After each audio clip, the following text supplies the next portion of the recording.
Putting a Frozen ride in the Norway Pavilion did seem strange, but was it the right idea? And did it work out?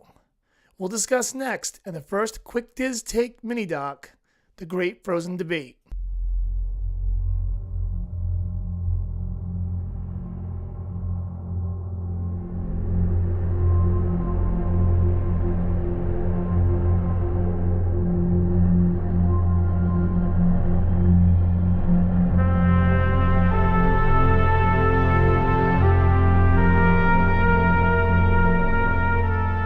In 2014, the Walt Disney Company announced it would be replacing its fan-favorite Maelstrom attraction with a new Frozen ride to be located in Epcot's Norway Pavilion.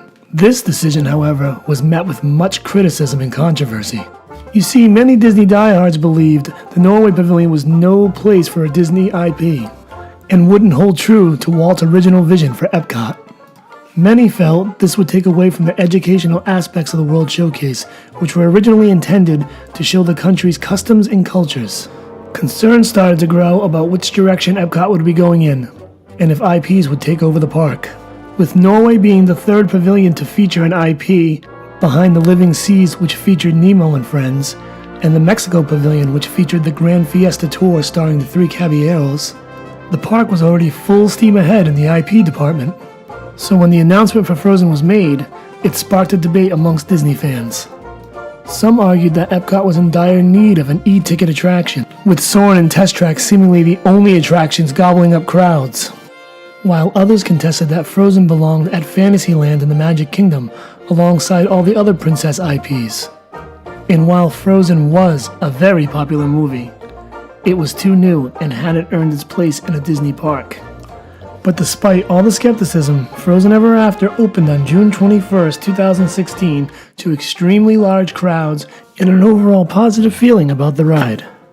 So with wait times still going strong and Frozen 2 slated for a November 2019 release, I would say Disney probably made the right decision here. The ride has definitely given new life to a pavilion that could really use it.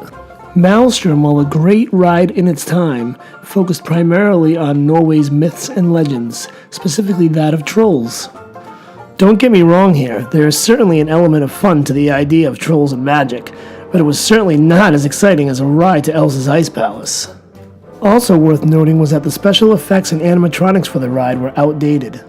Sure, first-time visitors to the park would give it a try, but I think many found it offered little re-ride value. But despite all that, when looking at an argument like this amongst the Disney diehards, the biggest element that comes into play, I believe, is nostalgia.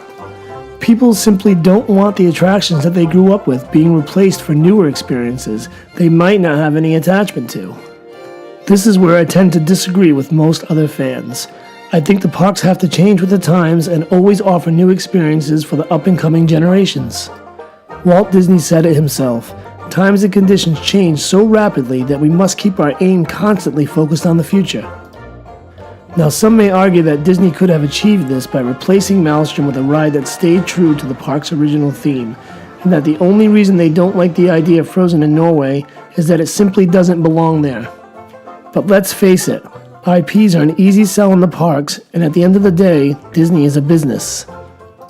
The World Showcase, while a very beautiful part of Epcot and one of my personal favorite places to visit, does not offer much to do for families as a whole.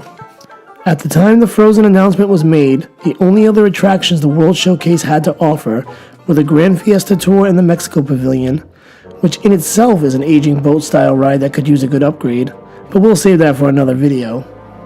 An animatronic stage show featuring Mark Twain in the American Pavilion called The American Adventure, which was a 30-minute retelling of American history, not exactly the most exciting thing for a child under 18. Circle Vision shows in the China and Canadian pavilions, and a movie called Impressions of France over in, well, you guessed it, the France Pavilion. Not exactly what I would call an overly exciting lineup for an average family visiting Epcot. Frozen brings excitement, a reason to check out the World Showcase. It gives people the urge to rush to that part of the park at rope drop. It is a true e-ticket attraction. So with the France Pavilion soon to be getting a new Ratatouille ride, accompanied by a Beauty and the Beast sing-along similar to that of Frozen's over in Hollywood Studios, a rumored Mary Poppins ride coming to the UK, and possibly Mexico getting a Coco reskin, shows that Frozen has paved the way for the World Showcase to be a place many people will want to visit in Epcot for years to come. Disney will always do what Disney is going to do, even if it's not always the popular decision. And if I'm being honest here, I think that's a good thing.